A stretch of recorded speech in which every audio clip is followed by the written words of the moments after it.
Hello दोस्तों, नमस्कार। आप सभी का स्वागत है आपके अपने YouTube channel Radhe teacher academy पे। देखिए दोस्तों, जैसा कि आप लोग जान रहे हैं कि हम हाई कोर्ट मतलब इलाहाबाद हाई कोर्ट भर्ती 2024 का प्रिपरेशन करवा रहे हैं और इसमें हम ग्रुप सी और डी और स्टोनो से संबंधित प्रीवियस ईयर पेपर और प्रैक्टिस सेट करवा रहे हैं। तो आज का हमारा सेशन होने वाला है इलाहाबाद हाई कोर्ट भर्ती 2024 ग्रुप डी 2022 का जो मैथ का प्रीवियस ईयर पेपर है उसको आज हम सॉल्व करने वाले हैं। इसमें 25 क्वेश्चन दिए जाते हैं। इलाहाबाद हाई कोर्ट के पेपर में 25 क्वेश्चन किसका आता है? मैथ का आता है ना, मैथ्स का। तो ये 2022 का प्रीवियस ईयर ग्रुप डी 2022 का पेपर है और इसी को आज हम लोग सॉल्व करेंगे। तो हम सॉल्व करेंगे और उसके साथ साथ आप लोग भी क्या करिएगा, सॉल्व करते जाइएगा और आप जितना सॉल्व कर लेते हैं आपका 25 में से कितना सही हो रहा है उसको आप कमेंट में लिखना ना भूलें। तो चलिए आइए हम स्टार्ट करते हैं। पहला क्वेश्चन देखिए, पहला क्वेश्चन है यदि त्रिभुज बराबर प्लस योग और वर्ग बराबर गुणा है तो 4.2 त्रिभुज 7.1 वर्ग 5 बराबर क्वेश्चन मार्क, ये क्वेश्चन मार्क दिया, इसी को हमें क्या करना है, सॉल्व करना है। तो आपको बस इतना केवल करना है, जहां पे त्रिभुज है उसके जगह पे योग बना दीजिए, है ना। अब अगर हम हल करें तो ये 4.2 और त्रिभुज की जगह पे प्लस बना दें, त्रिभुज की जगह पे क्या बनाए, प्लस बनाए। और ये 7.1 और इस वर्ग के जगह पे क्या बना दें हम, गुणा, गुणा 5। अब हमें इसी को क्या करना है, सॉल्व करना। अगर हम इसको सॉल्व करें तो ये 4.2 प्लस, सबसे पहले हम क्या करते हैं, गुणा करते हैं। 5 एकम 5 और 5 साते 35, 35 हो गया। एक अंक पे दशमलव है तो एक अंक पे हम क्या कर दें, दशमलव लगा दें।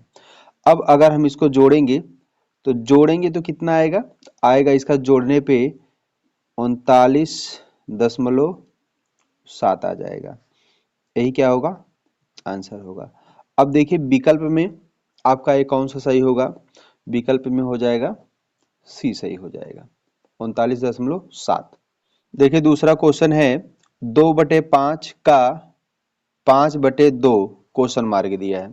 तो हम आपको बता दें कि का अर्थ अर्थ क्या होता है, गुणा होता है। का अर्थ क्या होता है, गुणा होता है। तो हम लिखेंगे 2/5 गुणे 5/2। अब देखिए आपको बताया गया कि गुणा का अंश अंश में गुणा होता है, यानी गुणा की प्रक्रिया में अंश का अंश में और हर का हर में गुणा होता है। लेकिन ये भी देखा जाता है कि अगर कट रहा है, कोई मान क्या हो रहा है, कट रहा है, तो उसको हम काट देंगे। इस 5 को इस 5 से काट दें, इस 2 को 2 से, तो ऊपर एक बचेगा और नीचे बराबर क्या होगा, 1/1 बराबर 1 आ जाएगा, है ना।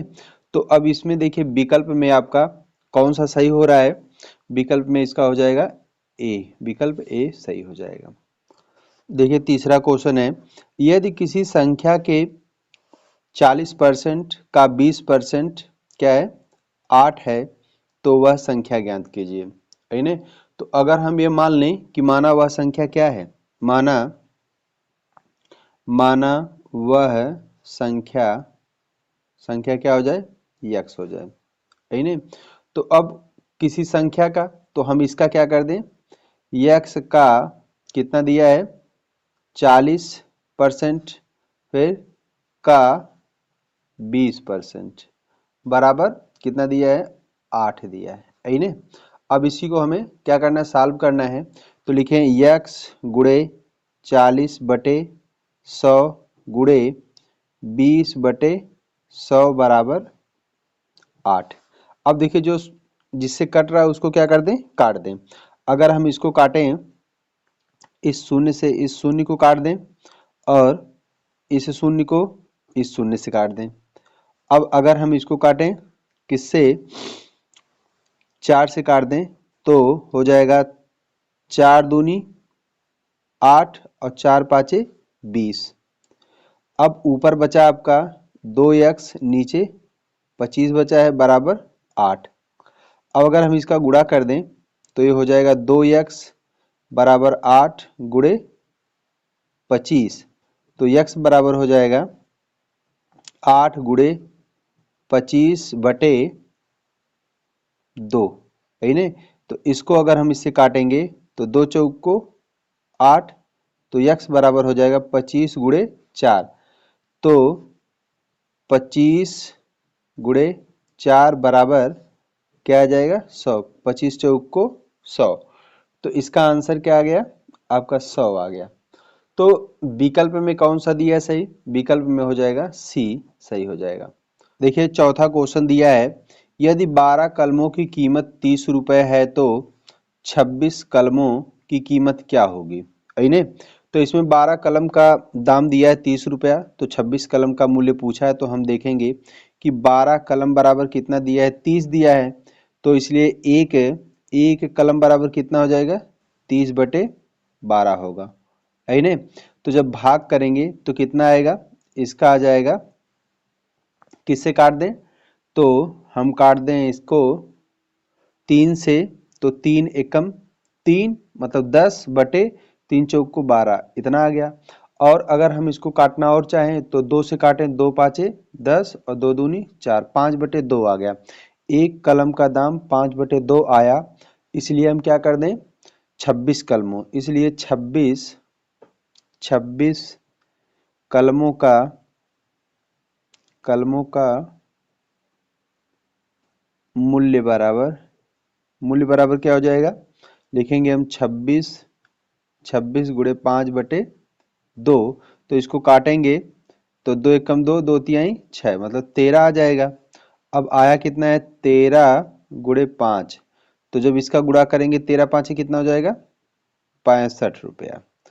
क्या होगा 13 पाँचे 65। अब जो है विकल्प आपका कौन सा सही होगा, विकल्प ए सही हो जाएगा। देखिए पांचवा क्वेश्चन है, यदि 10 कुर्सियों का लागत मूल्य 8 कुर्सियों के विक्रय मूल्य के समान है तो दुकानदार को कितना प्रतिशत लाभ प्राप्त होता है। तो इसमें कह रहा है कि आपका जो 10 कुर्सियों का लागत मूल्य है, मतलब 10 कुर्सियों का सीपी, 10 कुर्सियों का सीपी क्रय मूल्य दिया है कितना आपका 8 कुर्सियों के विक्रय मूल्य, मतलब 8 कुर्सियों को एसपी के बराबर दिया है।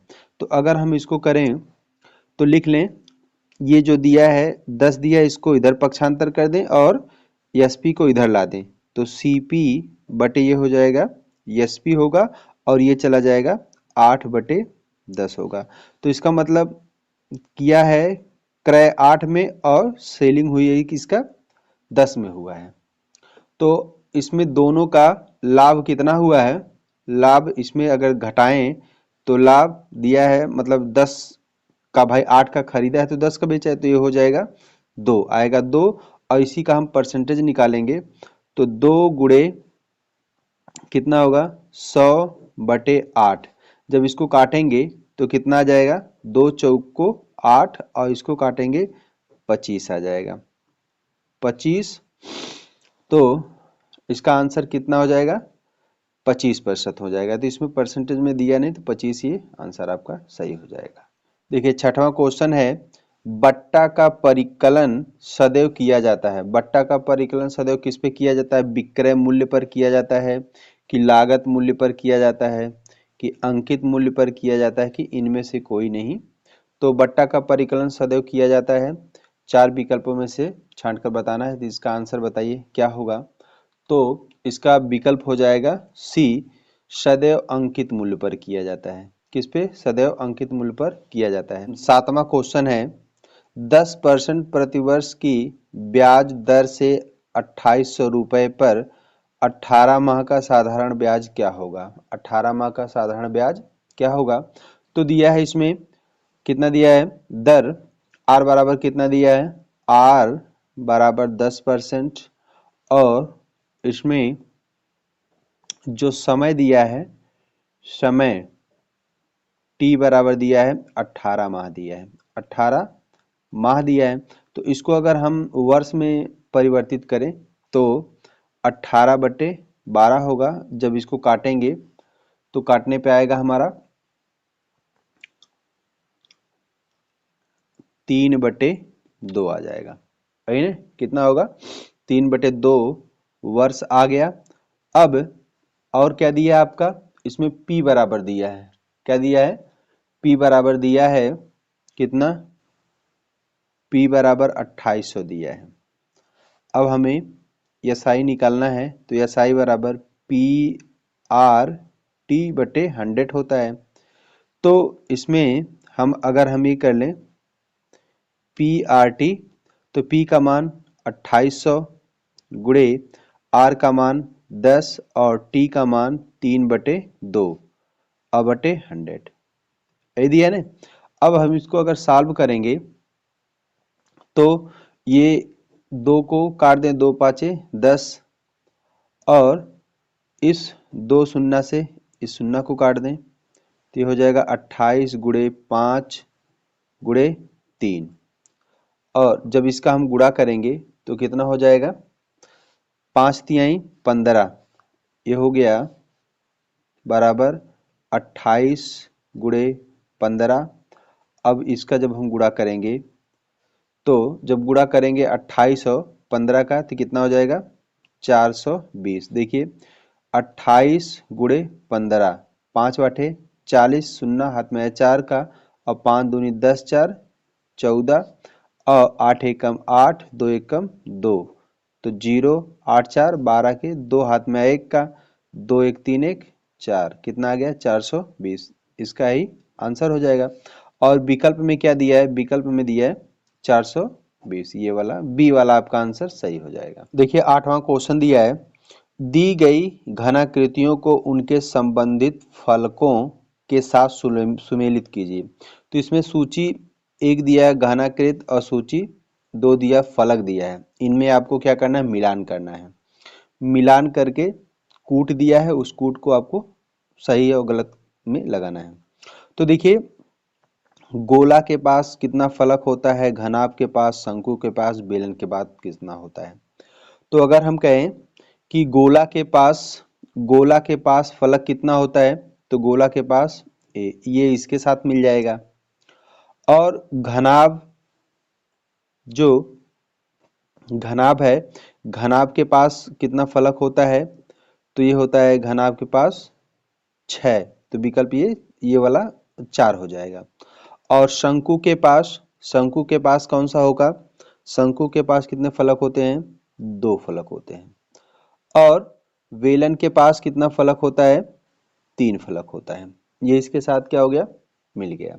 बेलन के पास 3, शंकु के पास 2, घनाभ के पास 6 और गोला के पास 1। तो ये क्वेश्चन था।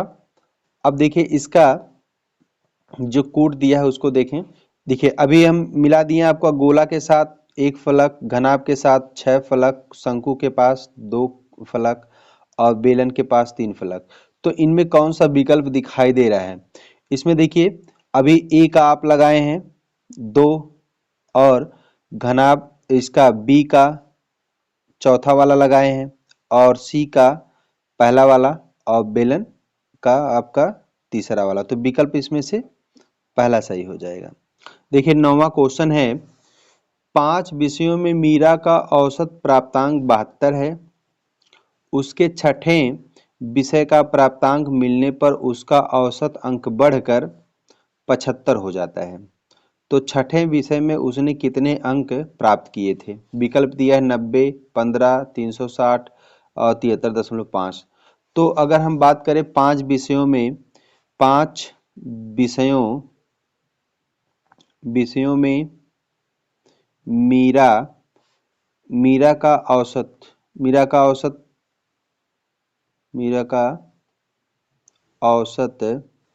कितना हो जाएगा, तो लिखेंगे हम 5 गुणे 72 बराबर आ जाएगा आपका 360 आ जाएगा इसका। और जो छठवां मिलने वाला है तो 6 विषयों का औसत तब हो जाएगा 6 गुणे कितना हो जा रहा है उसका हो जा रहा है 75 हो जा रहा है। तो 75 का जब इसमें गुणा करेंगे तो आ जाएगा 6 पाँचे 30 के शून्य, हाथ में है कितने का 3 का, और 7 छक 42, 43 44 45, तो कितना हो जाएगा 450 हो जाएगा। अब आ गया आपका कितना आया है 450 और 360, इनका अगर हम अंतर निकालेंगे तो आपका छठवें सब्जेक्ट का मिल जाएगा। पाँच पाँच यहाँ दिया है और एक इसमें है, तो अगर हम निकाल लें कितना 450 और माइनस 360, इसमें जब घटाएंगे तो शून्य लिखा जाएगा, इसके पास जाएगा 15, 15 में से 6 जाए 9, कितना आ जाएगा जो छठवां सब्जेक्ट है उसमें वह कितना नंबर, उसका 90 नंबर होगा। तो विकल्प ए सही हो जाएगा। देखिए 10वां क्वेश्चन है 1.08 प्लस 0.03 पूरे का स्क्वायर माइनस 4 गुणे 1.08 गुणे 0.03, इसी का हमें क्या करना, हल करके निकालना है। तो अगर हम बात करें इसका कितना होगा, इसका जोड़कर वर्ग करें और इसका गुणा करके घटा दें। अगर इसको हम जोड़ेंगे तो कितना आ जाएगा हमारा, जोड़ने पे आएगा 1.11, जोड़ेंगे तो कितना आएगा 1.11 का स्क्वायर, और इसका हम गुणा करेंगे। अगर गुणा करते हैं तो गुणा करने पर इसका प्राप्त हो जाएगा आपका, गुणा करके देख लीजिएगा, अगर गुणा इसका नहीं आएगा तो कमेंट में बताइएगा, हम इसका गुणा करके बता देंगे। अगर हम यहाँ पे गुणा करने लगेंगे तो वीडियो बहुत लंबी हो जाएगी। तो देखिए इसका गुणा करेंगे तो गुणा करके हम डायरेक्ट बता दे रहे हैं, गुणा करने पे होगा 0.1296 होगा। और फिर इसका हम अगर वर्ग करेंगे, इसका 1.12 का अगर हम वर्ग करेंगे तो वर्ग करने पर आएगा आपका 12321, कितना आ गया आपका, आ गया 12321। अब का अंक पे दशमलव है तो इसको हम यहाँ से लगा दें, एक अंक पे यहाँ दशमलव लगा देंगे तो आ गया आपका कितना आ गया 1.2321 बराबर, इसमें से हम माइनस को इसको घटा दें, 0.1296 को जब घटाएंगे तो घटाने पे कितना आ जाएगा, आ जाएगा 1.1025, 1.1025, यही क्या हो जाएगा इसका आंसर हो जाएगा। तो आंसर इसमें कौन सा दिया है 1.1020, इसमें आंसर कौन सा है, विकल्प आ का सही हो जाएगा सी। देखिए 11वां क्वेश्चन दिया है, दो सह अभाज्य संख्याओं का लघुत्तम समापवर्त है, तो उनकी लब्धि होगी कि उनका योग होगा कि उनका गुणनफल कि उनका अंतर। ये चार विकल्प है, इन चारों विकल्पों में से सही उत्तर का आपको चयन करना है। तो इसमें क्या हो जाएगा, सदैव उनके गुणनफल के बराबर होता है, सदैव क्या होता है उनके गुणनफल के बराबर, तो विकल्प आपका सी सही हो जाएगा। देखिए 12वां क्वेश्चन दिया है, ए और बी कोई व्यवसाय शुरू करते हैं, दो व्यक्ति हैं ए और बी, कोई यह व्यवसाय शुरू करते हैं। इन्होंने 3:5 के अनुपात में पूंजी निवेश किया, उनके द्वारा निवेश किए जाने का समय 2:3 के अनुपात में है, तो उनके लाभ का विवरण किस अनुपात में होगा। तो चार विकल्प दिया, इन चारों विकल्पों में से आपको चूज करना है। तो अगर हम बता दें कि सबसे पहले हम क्या निकालेंगे, ए और बी, जो ए और बी हैं, ए और बी के लाभों का अनुपात हो जाएगा इनके पूंजी, इनके क्या हो जाएगा, उनके पूंजी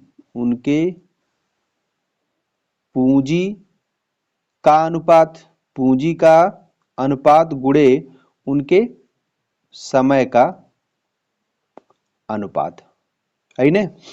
तो इसमें हम देखेंगे कि ये क्या हो जाएगा आपका, ये इनका जो दिया है व्यवसाय शुरू किए हैं और ये तो लगाए हैं पूंजी, और ये जो है इनका समय है। तो ए की पूंजी 3, ए की पूंजी 3 और इसका समय 2। तो पूंजी और समय लिख दें, उनके पूंजी का समय और उनके पूंजी का समय, उनके अनुपात का समय। तो इसमें हो जाएगा आपका 3x गुणे 2y संबंधे क्या लिख लें 5x और गुणे 3y, है ना। तो ये हो जाएगा आपका 3 दूनी 6xy और संबंधे 5 तिहाई 15xy, और यहाँ पे क्या दिया है a संबंधे b दिया है। अगर हम इसको इस तरीके से लिख दें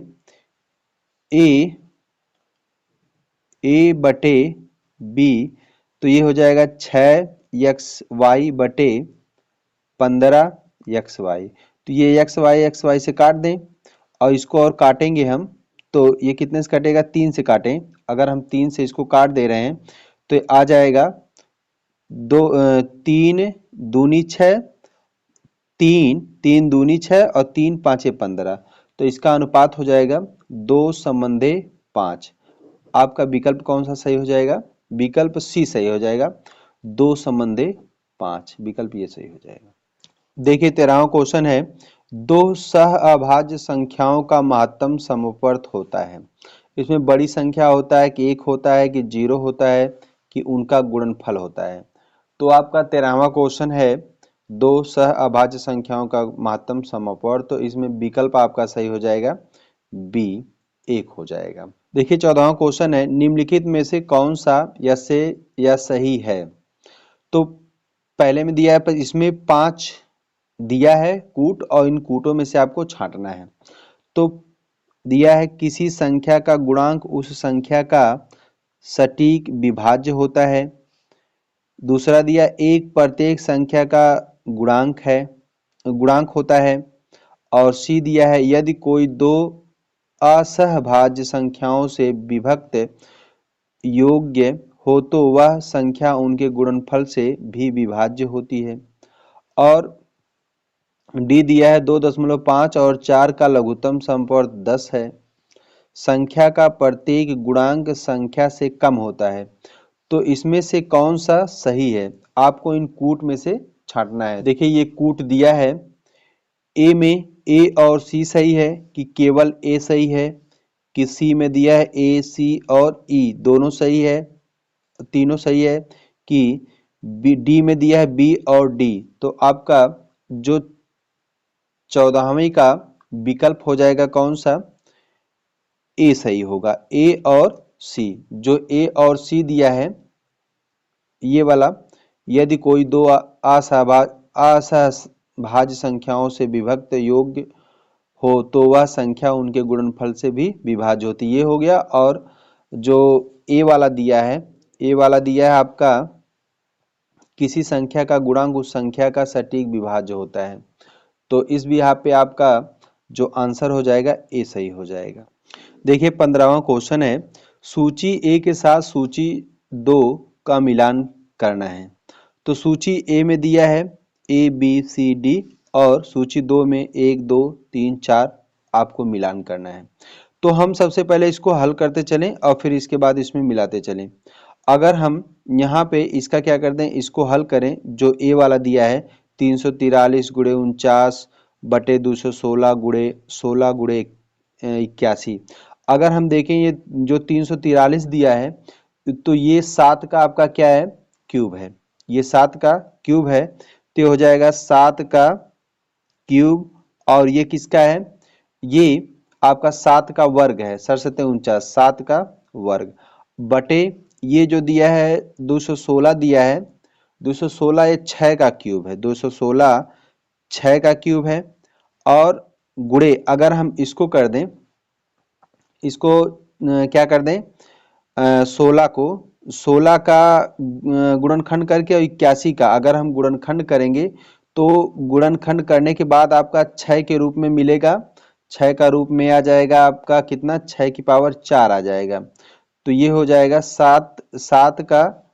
7 की पावर 5 और बटे ये 6 की पावर 7 हो जाएगा। तो ये देखिए ए का किसके साथ मिल रहा है, 7 की पावर 5 और 6 की पावर 7। ये कौन से में मिल रहा है, ये मिल रहा है तीसरे में मिल रहा है, तो तीसरे के साथ मिला दीजिए। अब देखिए जब हम इसको सॉल्व करेंगे ये वाला, अगर हम पहले इसको सी को सॉल्व करें तो इसको सॉल्व करेंगे तो ये का मतलब आप लोग गुणा समझते हैं, क्या होता है का मतलब गुणा होता है। 5 तिहाई 15। अब इसमें जब 5 तिहाई 15 कट गया तो ऊपर क्या हो जाएगा 4 आ जाएगा और नीचे 7 त्रिक का 21 आ गया, ये हो गया। तो ये वाला सी वाला मिल जाएगा चौथे के साथ मिल जाएगा, है ना। और हम क्या कर दें, जब इसका गुणा करेंगे इसका क्या कर दें, देखिए ये पहले इसके साथ गुणा होगा और इसके साथ गुणा होगा फिर घटाएंगे।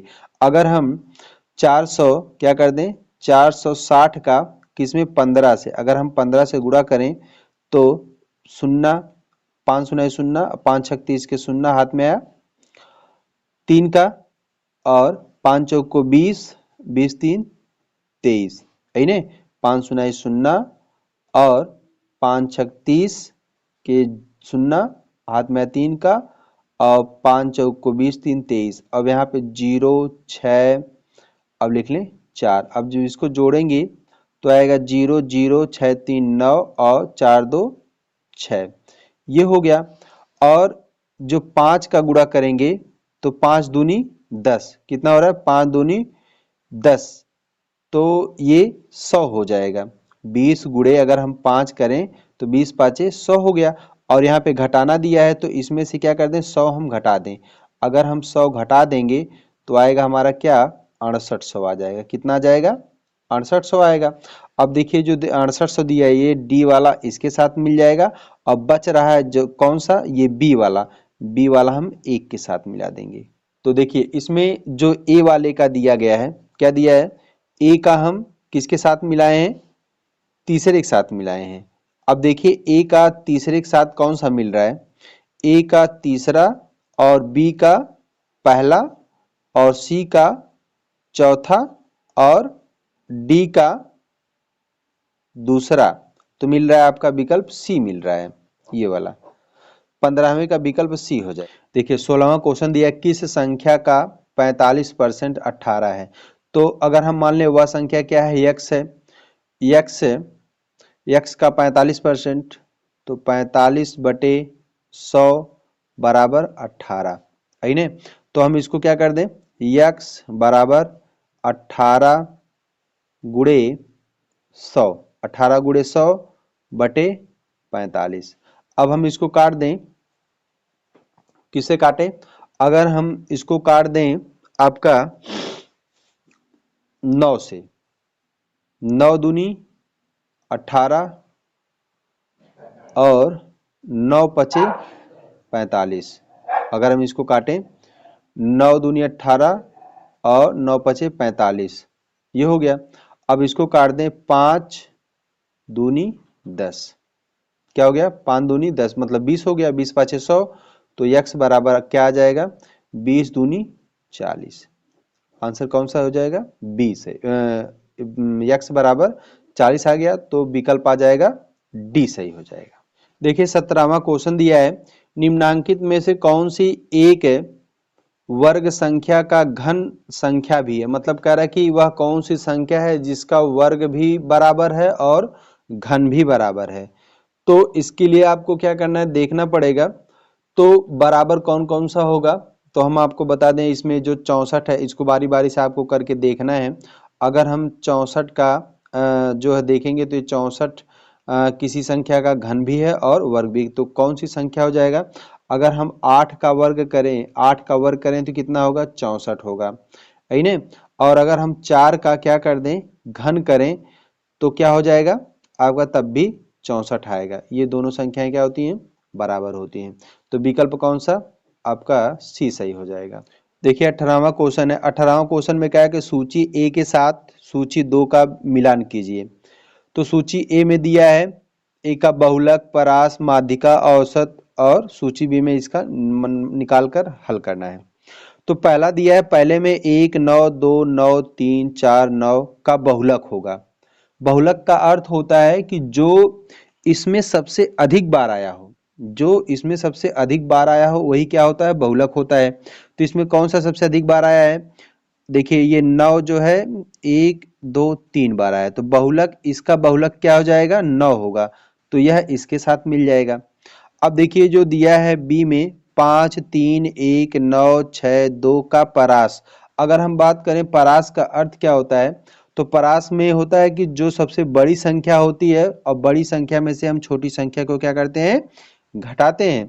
तो इसमें बड़ी संख्या आपकी कौन सी है, तो बड़ी संख्या आपका 9 है और सबसे छोटी संख्या 1 है, और 9 में से 1 जाएगा तो कितना आएगा, 8 आएगा। तो विकल्प इसमें देखिए कौन सा 8 मिल रहा है, तो यह इसके साथ ये मिल जाएगा।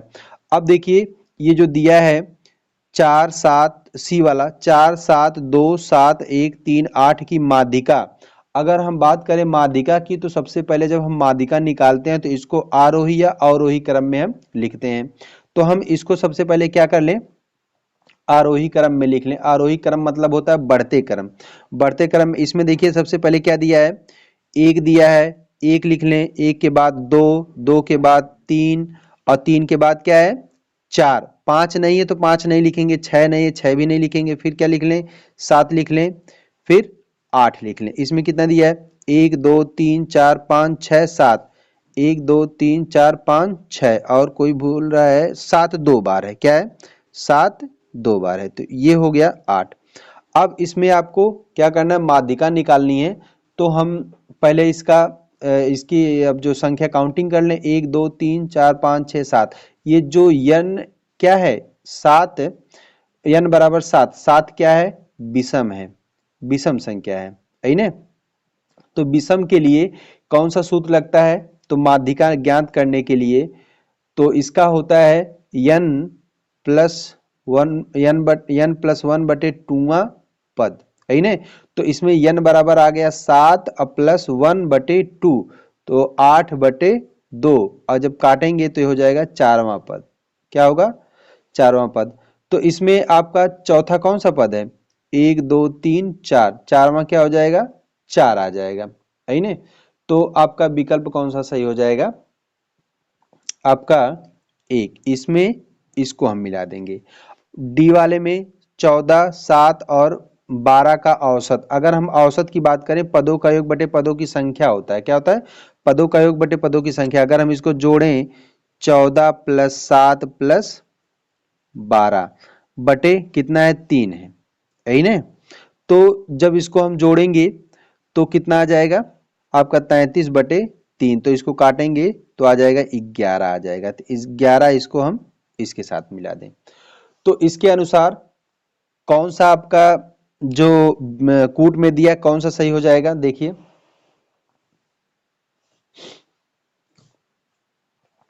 देखिए ए का मिला दिए बहुलक 3 के साथ, और हम खोजते चलें ए का किसके साथ मिला है, 3, तो इसमें ये वाला देखिए जो है ये तो होगा नहीं, पहले 3 कट गया। अब इसी दोनों में से विकल्प में से होने का चांस है। ए का किसके साथ मिला है, 3 के साथ, तो ये भी है, ये भी है, इन दोनों में अभी हो सकता है। फिर बी का देखिए, बी का साथ किसके साथ मिला है, 4 का, बी का 4, अब ये वाला कट गया, तो आपका विकल्प सही हो जाएगा ए वाला।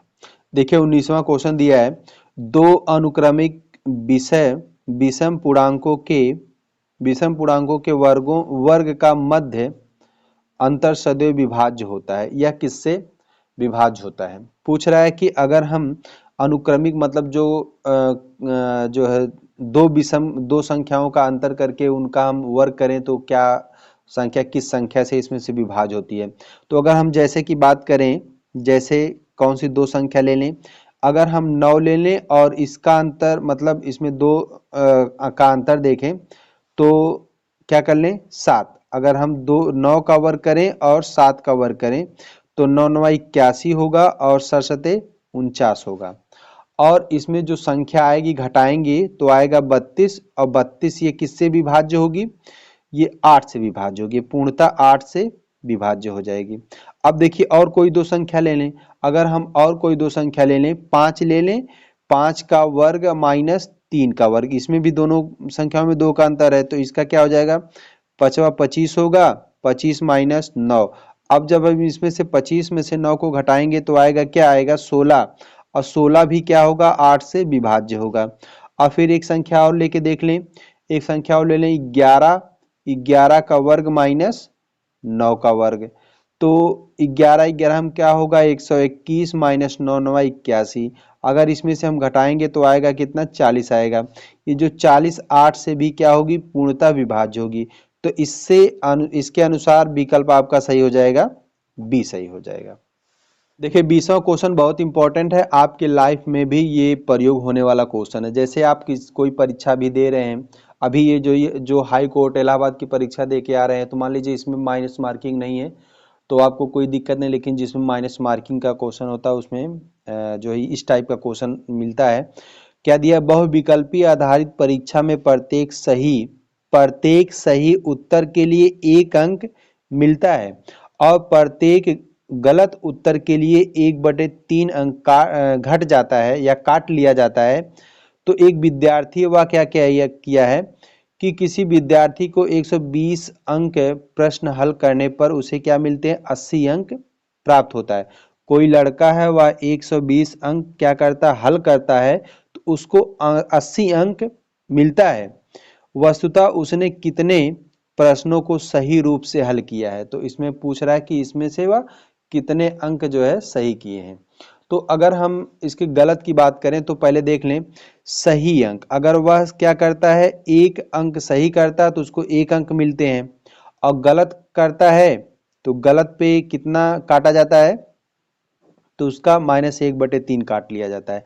अगर हम ये माने कि वह 120 क्वेश्चन क्या कर दे, सही कर दे, अगर 120 क्वेश्चन सही कर देगा तो इसका गुणा करेंगे तो कितना आ जाएगा, 120 आएगा, है ना। और वह 80 क्वेश्चन पाता है, 80 नंबर पाता है ना, और कितने में से पाता है, 120 में से, और इसमें से घटाएंगे तो कितना आ जाएगा, 40 आ जाएगा।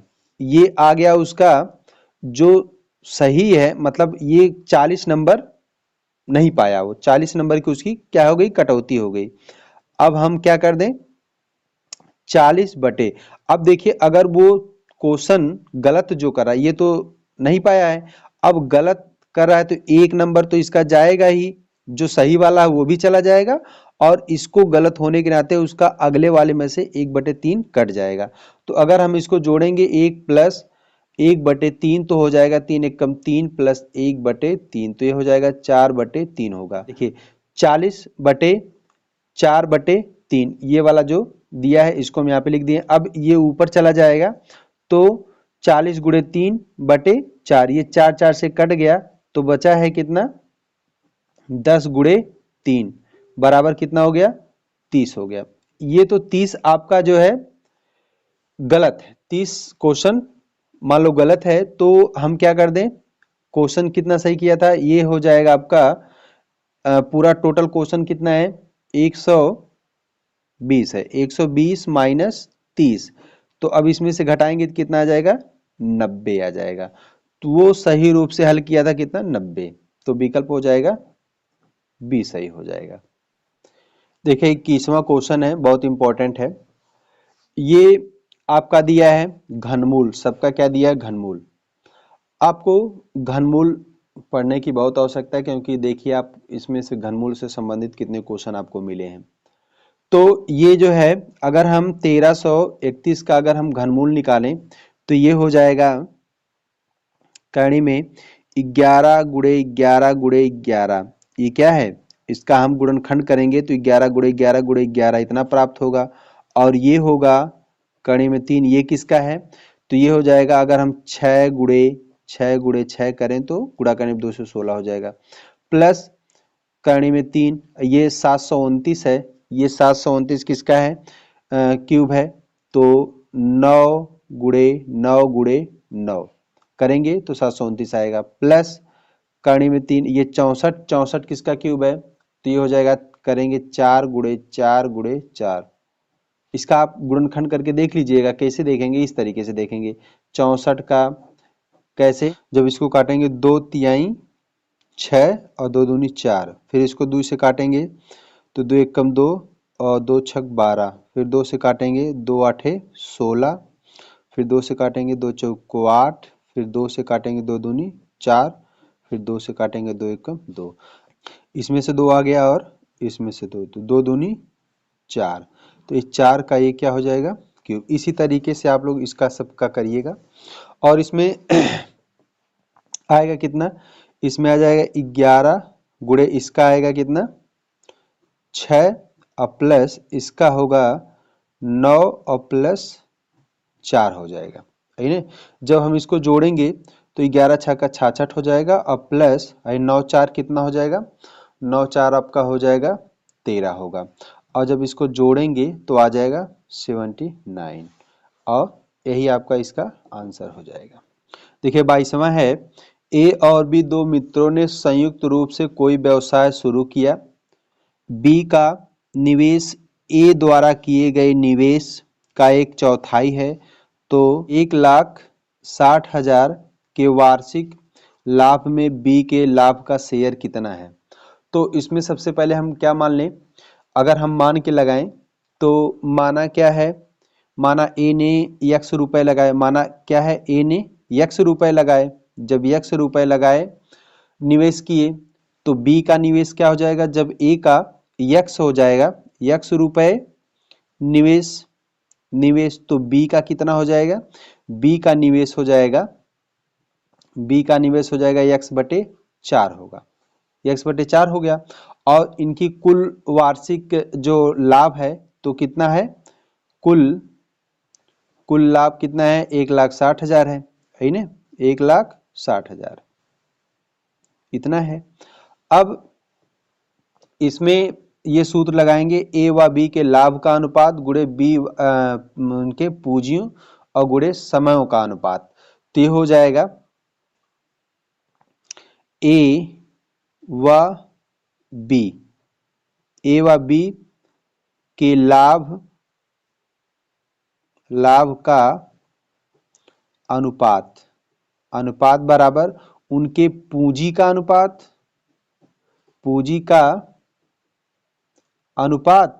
और गुणे उनके समय का अनुपात। तो इनका जो ए का दिया है, अब वार्षिक दिया है तो ए का पहले क्या लिख लें?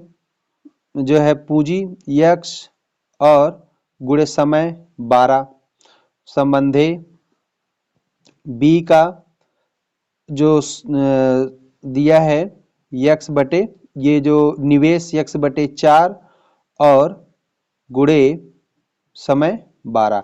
अगर हम इसको काटें तो 4 तिहाई 12, तो ये हो जाएगा ए का 12x और संबंधे ये हो जाएगा 3x हो जाएगा।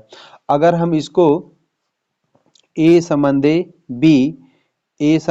बी बराबर इसको इस तरीके से लिख लें बटे के रूप में, तो 12x बटे 3x, तो इसको काटेंगे तो 3x एक बार में कटेगा, 3 चौक को, तो ये हो जाएगा 4 बटे 3, लिखा जाएगा 4 संबंधे 1। अगर हम क्या कर दें, इन दोनों का योग करें तो कितना आएगा? 5 आएगा। इन दोनों का कितना आ गया? योग 5 आ गया। बी का लाभ बराबर बी का लाभ बराबर हो जाएगा 1/5 गुणे 1,60,000। 1,60,000। अब इसको काटेंगे तो आ जाएगा 5 तिहाई 15 और 5 दूनी 10, ये हो जाएगा आपका 32,000। कितना आ गया? 32,000। तो बी का लाभ बराबर हो जाएगा 32,000।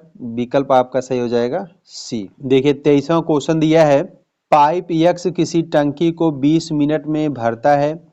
पाइप x और y दोनों को एक साथ टंकी भरने में 12 मिनट का समय लगता है, तो अकेले पाइप Y को टंकी भरने में कितना समय लगेगा। तो इसमें अगर हम बात करें x को एक टंकी भरने में 1/20 मिनट लगता है, और जो x y दोनों भरते हैं, तो जब x और y दोनों भरते हैं तो 1/12 मिनट लगता है, यही ने।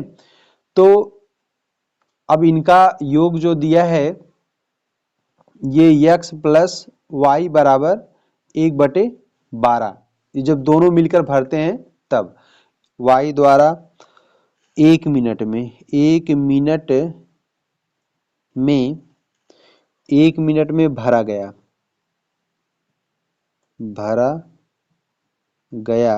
तो हो जाएगा 1/12 माइनस 1/20। जब इसको हम हल करेंगे तो ये हो जाएगा 20 से कम 20 माइनस 12 एक कम 12 दूनी 24 240, यही ना। अब हम घटाएंगे तो इसमें से आ जाएगा 8/240, और जब इसको हम काटेंगे तो आ जाएगा 8 एकम 8 8 त्रिका 24 आ गया 30, है ना। तो तब y का टंकी को भरने में लगा समय हो जाएगा, लगा समय 1/1/30 बराबर आ जाएगा 30 मिनट। आंसर कौन सा सही हो जाएगा आपका, ए सही हो जाएगा। देखिए 24वां क्वेश्चन है, राधिका अपनी पूरी यात्रा का 3/5 भाग रेल से तय करती है, 7/20 भाग बस से और शेष 6.5 किलोमीटर की दूरी पैदल तय करती है, तो उसने कुल कितनी दूरी की यात्रा तय की। तो अगर हम बात करें तो इसमें जो दिया है शेष दिया है 6.2, इसको लिख लें 6.2 बराबर, तो कुल दूरी हम इसकी मान लें क्या, कुल दूरी d मान लें, तो d माइनस, अब इसमें जो चला है किससे चला है, रेल द्वारा चला है, 3/5 भाग, तो 3/5, तो इसको लिख लें 3d/5, और जो किससे चला है, रेल द्वारा चला है, और बस के द्वारा 7/20 चला है, तो ये 7d/20। अब हम इसी को क्या कर दें, सॉल्व कर दें। अगर हम इसको सॉल्व करेंगे तो 6.5 बराबर d माइनस, इसको सॉल्व कर दें तो इसका लासा आएगा कितना, लासा आएगा 20 आएगा, यही ना। तो इसको हम हल कर दें तो आ गया आपका 5 लिख लें 3d गुणे 5 चौको 20, 5 चौको 20 और प्लस ये 7d गुणे 20 एकम 20, तो 6.5 बराबर d माइनस, यहाँ पे 4 तिहाई हो जाएगा 12d और प्लस 7 एकम 7 d/20, तो 6.5 बराबर d माइनस 12 9 19, 12 9 19, तो 12 9 हो जाएगा 19d/20। अब जो है हम क्या कर दें, इसको 6.5 बराबर इसका इसमें गुणा करेंगे तो 20d माइनस 19d अब बटे 20, तो 6.5 बराबर क्या आ जाएगा, d आ जाएगा, यही ना, d/20। अब जब इसका इसमें गुणा करेंगे तो d बराबर हो जाएगा 6.5 गुणे 20। अब अगर हम गुणा कर दें तो ये शून्य पहले लिख लें, 2 5 10 के, शून्य हाथ में 1 का, और 2 6 12 1 13, एक अंक पे दशमलव है तो यहाँ पे लगा दें, तो इसका आंसर कितना हो जाएगा 130, 130 ही आंसर हो जाएगा। तो विकल्प कौन सा सही हो जाएगा, ए सही हो जाएगा। किसी सप्तभुज के सभी अंतः कोणों का योग होगा, तो इसमें किसी n भुजा वाले बहुभुज के अंतः कोणों का योगफल बराबर होता है, क्या होता है, n और -2 गुणे 180 अंश, ये सूत्र है। तो इसमें 7 दिया है, कितना दिया है, सप्तभुज दिया है, तो n की जगह आप क्या लिख दें, 7 - 2 गुणे 180, 80 अंश। जब इसमें 7 जाएगा तो कितना आएगा 5 और गुणे 180 अंश, तो 18 पाँचे 90, कितना आएगा 90 1 शून्य 900। तो आंसर कौन सा सही हो जाएगा, डी सही हो जाएगा। तो देखिए हमें उम्मीद है कि ये 25 क्वेश्चन हम करवाएं। इस 25 क्वेश्चनों में से आपके कितने क्वेश्चन आए हैं वो कमेंट में लिखिए। हमें उम्मीद है कि यह क्वेश्चन जितना बताए हैं आपको समझ में पूर्ण रूप से आया होगा। इसमें से जो क्वेश्चन आपको नहीं समझ में आया है उसको क्या करिए, आप कमेंट में उस क्वेश्चन नंबर लिख के भेजिए और फिर से उसको हम पर्सनली रूप से एक क्वेश्चन उसको सॉल्व करवा देंगे। जो भी कोई क्वेश्चन इसमें से नहीं समझ में आएगा उसको कमेंट करके बताइए, उसको हम अगली वीडियो में इंक्लूड कर लेंगे। तो देखिए इसी तरीके से वीडियो पे बने रहिए और हम अगला जो लेंगे क्लास, वो क्लास होगी आपकी हिंदी की प्रैक्टिस होगी और उसके बाद फिर हम जो है प्रीवियस ईयर 2017 का करवाएंगे। तो चलिए मिलते हैं किसी नेक्स्ट वीडियो में, तब तक के लिए धन्यवाद।